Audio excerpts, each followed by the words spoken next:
días, magistrada y magistrados. La sesión pública de la primera sala colegiada penal y civil ha comenzado. Muy buenos días.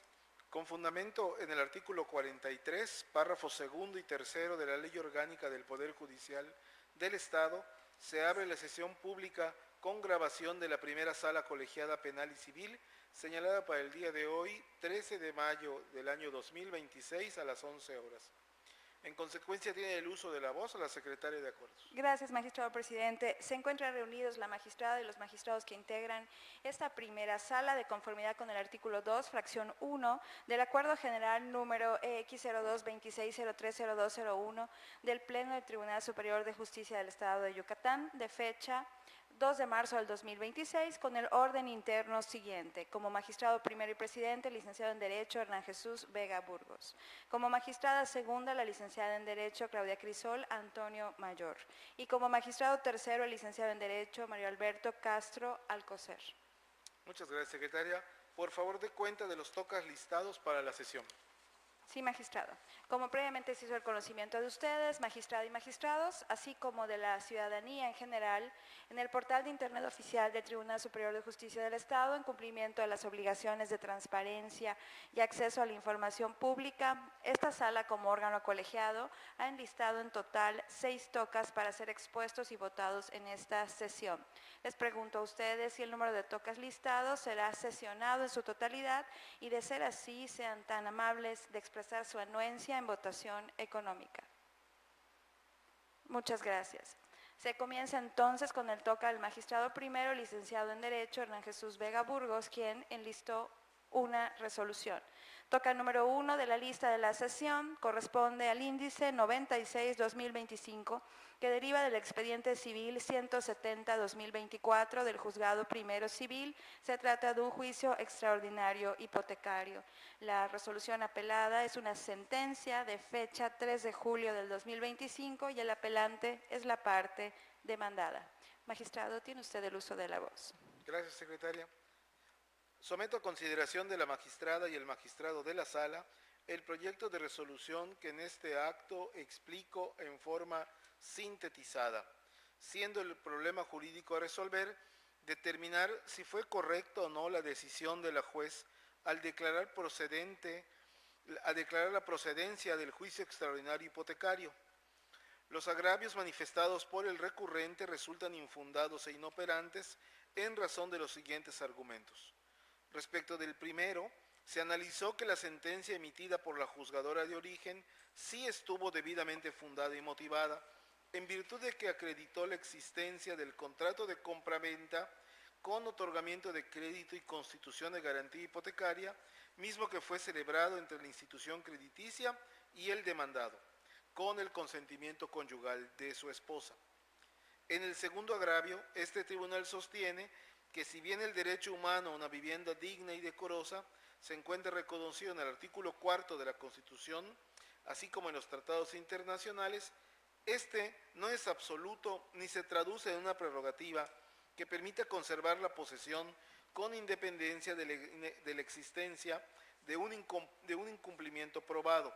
Aunado con el juez del conocimiento, no tiene la obligación de investigar de oficio las causas personales que impiden realizar correctamente el pago. En el tercer motivo de disenso, se determinó que fue correcta la condena al pago de costas en vista de que la parte demandada resultó vencida en el juicio.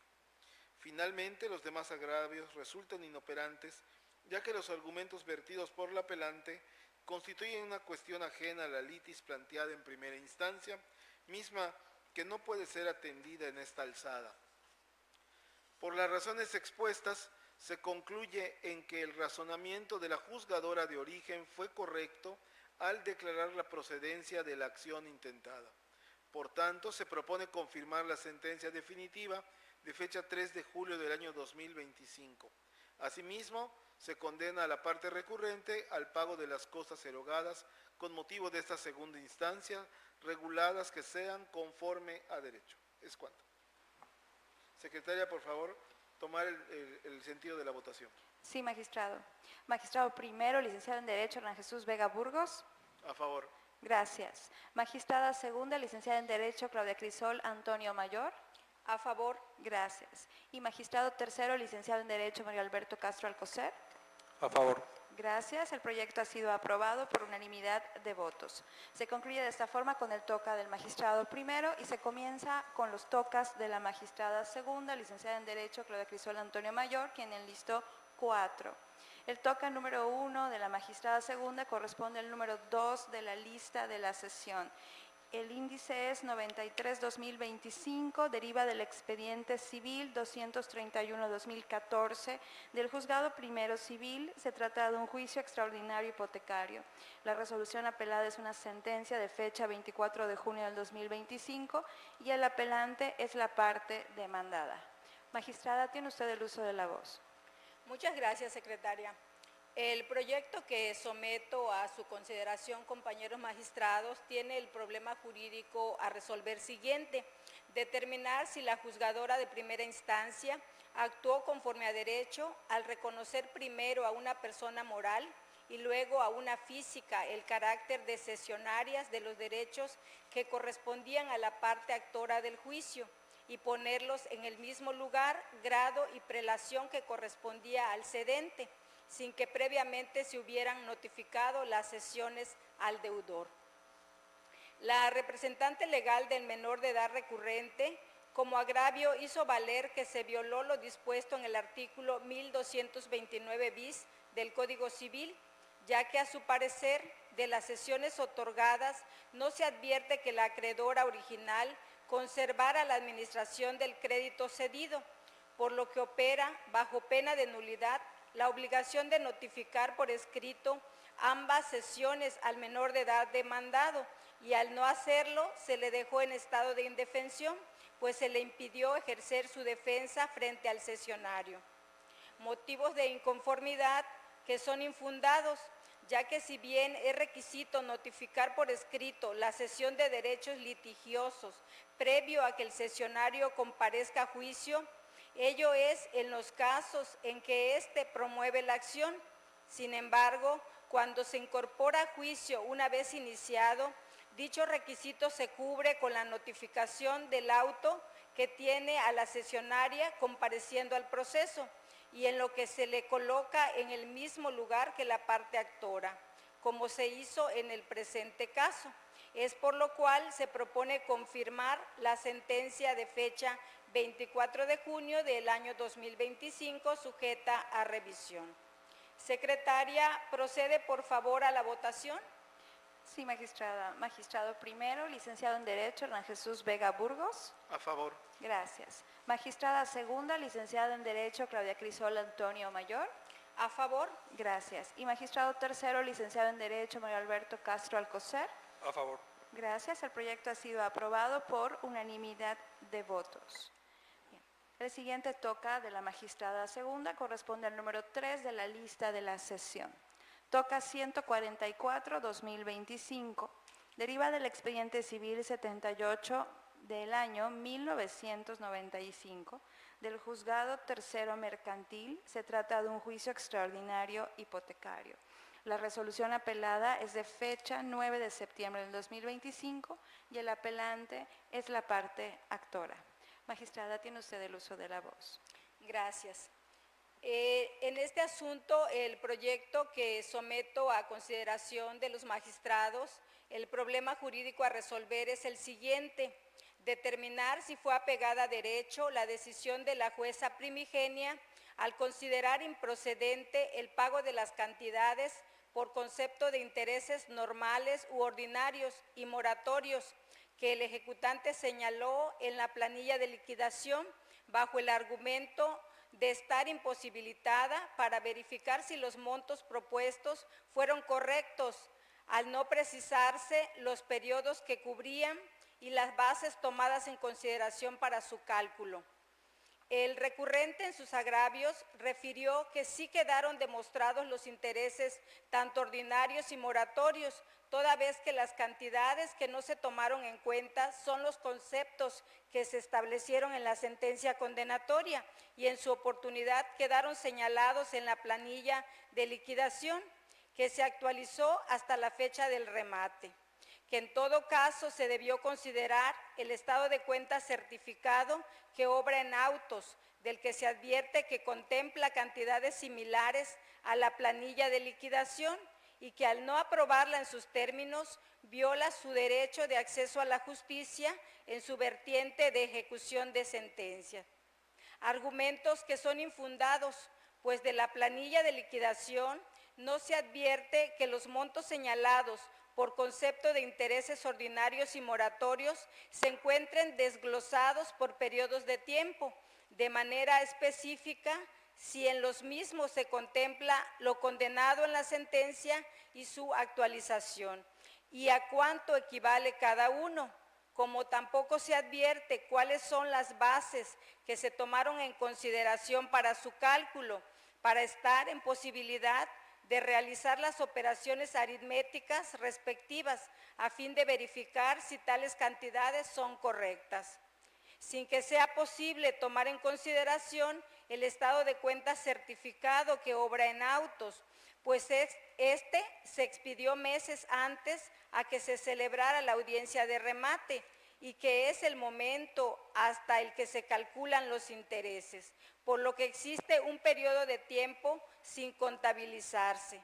De ahí que no se viole el derecho de acceso a la justicia del ejecutante en su vertiente de ejecución de las sentencias. Bajo estas consideraciones, se propone confirmar la parte relativa de la resolución de fecha 9 de septiembre del 2025 en el citado expediente 78/1995 del índice de la hora juzgado tercero mercantil del primer departamento judicial del Estado, antes juzgado tercero civil. Secretaria, procede por favor a la votación. Sí, magistrada. Magistrado primero, licenciado en Derecho, Hernán Jesús Vega Burgos. A favor. Gracias. Magistrada segunda, licenciada en Derecho, Claudia Crisola Antonio Mayor. A favor. Gracias. Y magistrado tercero, licenciado en Derecho, Mario Alberto Castro Alcocer. A favor. Gracias. El proyecto ha sido aprobado por unanimidad de votos. El siguiente toca de la magistrada segunda, corresponde al número 4 de la lista de la sesión. Toca 31/2026, deriva del expediente civil 387/2021 del Juzgado Primero Civil. Se trata de un juicio extraordinario hipotecario. En esta ocasión se resuelve una revocación en contra del auto de fecha 13 de abril del 2026 que fue dictado por esta sala y el recurrente es la parte demandada. Magistrada, tiene usted el uso de la voz. Muchas gracias. El proyecto que someto a su consideración, compañeros magistrados, tiene el problema jurídico a resolver siguiente: determinar si fue apegada a derecho la decisión de esta primera sala colegiada penal y civil de detener al apelante por desistido del recurso al no expresar sus agravios dentro de los 3 días otorgados por la autoridad de primer grado en el auto que admitió el medio de impugnación, no obstante que dicho acuerdo no fue notificado personalmente al impugnante. Se propone declarar inoperantes los agravios hechos valer por el recurrente, toda vez que medularmente se duele de la falta de notificación personal del auto que admitió el recurso de apelación y le otorgó término para expresar sus motivos de inconformidad dictado por la juzgadora de origen, el cual no se trata ni de un auto ni de un decreto dictado por este tribunal, por lo que no encuadra en lo dispuesto por el artículo 365 del Código de Procedimientos Civiles del Estado. En todo caso, para combatir la incorrecta notificación de dicho auto, el recurrente debió tramitar ante el juzgado de origen el incidente de nulidad de notificaciones. Es por lo cual se propone confirmar el auto de fecha 13 de abril de este año 2026, dictado por esta primera sala colegiada penal y civil en el referido toca 31/2026. Secretaria, procede por favor a la votación. Sí, magistrada. Magistrado primero, licenciado en Derecho, Hernán Jesús Vega Burgos. A favor. Gracias. Magistrada segunda, licenciada en Derecho, Claudia Crisola Antonio Mayor. A favor. Gracias. Y magistrado tercero, licenciado en Derecho, Mario Alberto Castro Alcocer. No se le escuchó, magistrado. A favor. Muchas gracias. El proyecto ha sido aprobado por unanimidad de votos.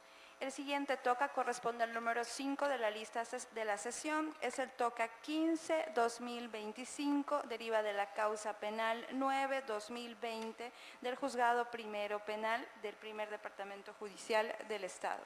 Se trata de un auto de sujeción a proceso de fecha 24 de abril del 2025 y es apelado por el inculpado y por su defensa. Magistrada, tiene usted el uso de la voz. Muchas gracias.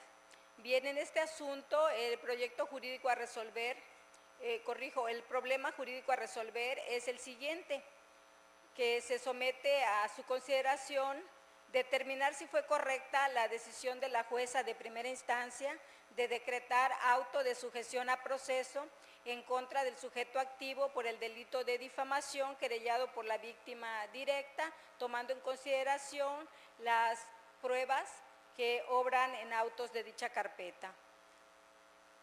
Y procedo a exponer en forma sintetizada la postura tomada con relación al presente asunto, sin perjuicio de que con mayor amplitud y profundidad los argumentos correspondientes consten en la versión escrita de que esta determinación se haga. Bien, del análisis de los argumentos expresados por el encausado y su defensora, confrontados con las constancias existentes en autos de la causa penal de origen, se arriba a la conclusión de que resultan parcialmente fundados los agravios enderezados, advirtiéndose la necesidad de suplirlos en su deficiencia. En principio, cabe precisar que si bien para la emisión de un auto de sujeción a proceso no se requiere de pruebas plenas para acreditar el cuerpo del delito y la probable responsabilidad del indiciado en su comisión, porque todavía dichas pruebas son perfectibles, sí deben de ser eficaces y suficientes para acreditar con cierto grado de certeza la existencia del hecho delictuoso y la intervención del sujeto activo en su comisión, extremos que no acontecen en el caso particular. Es por lo cual se disiente con el sentido en el que la jueza de primera instancia resolvió la interlocutoria sujeta a revisión, en razón de que las pruebas acopiadas durante la fase indagatoria, valoradas en su justa dimensión a la luz de los preceptos legales y criterios de jurisprudencia aplicables, resultaron ineficaces para sustentar un auto de la naturaleza que nos ocupa, ya que no conducen a demostrar, ni aún de manera indiciaria, la materialidad del antisocial que se le atribuye al agente del delito, en términos del artículo 255 del Código Adjetivo aplicable, relativo a que el sujeto activo le haya atribuido al apasivo un hecho falso, determinado con la finalidad de dañar su reputación.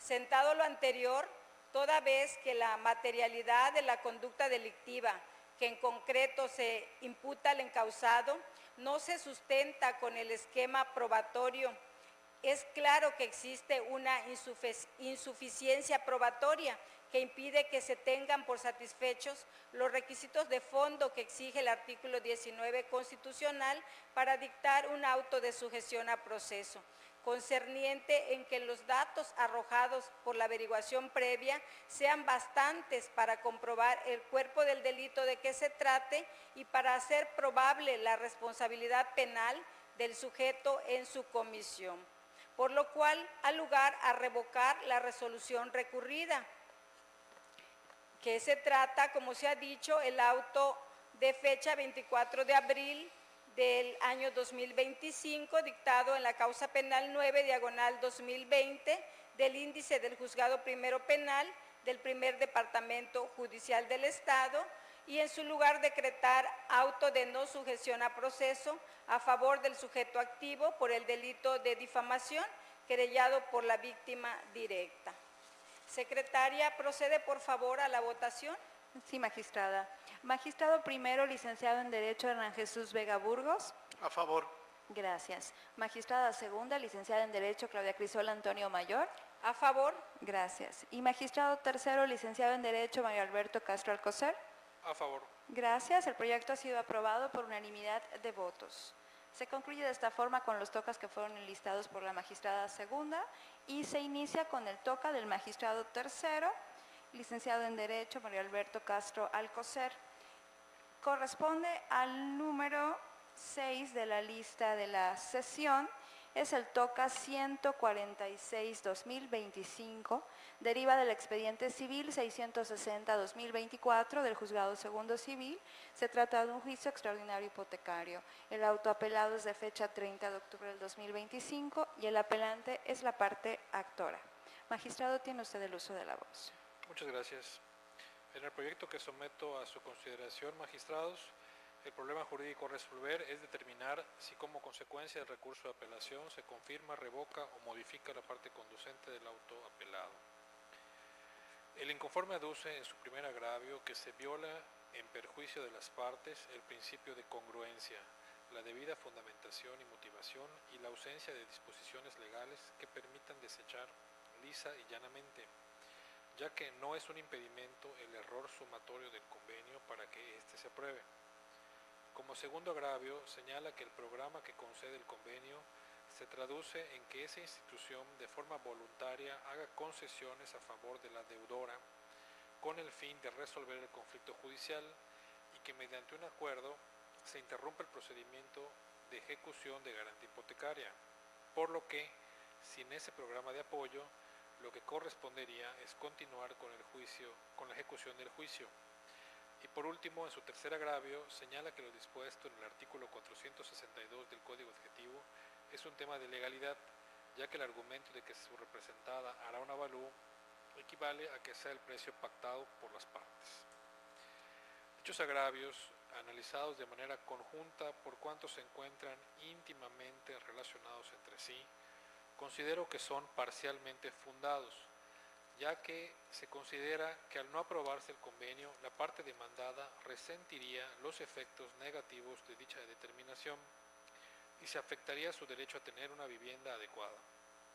Así que la terminología no es el acento en el derecho y que no es impedimento para que se apruebe dicho convenio cualquier error aritmético que contenga, por lo que en el caso la juez natural debió privilegiar la resolución de fondo de los conflictos sometidos a su potestad sobre los formalismos procedimentales y para tal efecto prevenir a las partes para que eliminen o modifiquen las cláusulas tercera, cuarta, sexta, octava y novena de tal manera que en lo sucesivo no se afecte la igualdad entre las partes, así como la garantía de audiencia del demandado y hecho se resuelva lo que en derecho corresponda.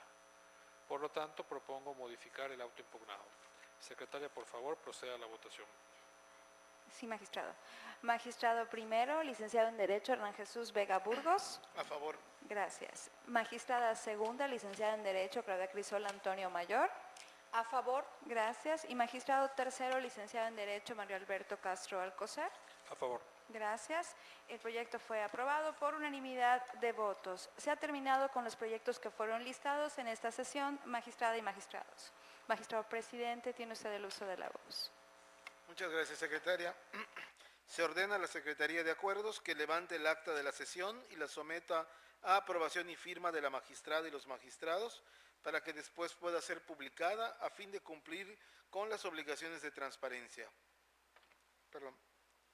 Se continúa con las funciones propias de este órgano jurisdiccional y se cierra la presente sesión siendo las 11:53. Muchas gracias. Buenos días, muchas gracias.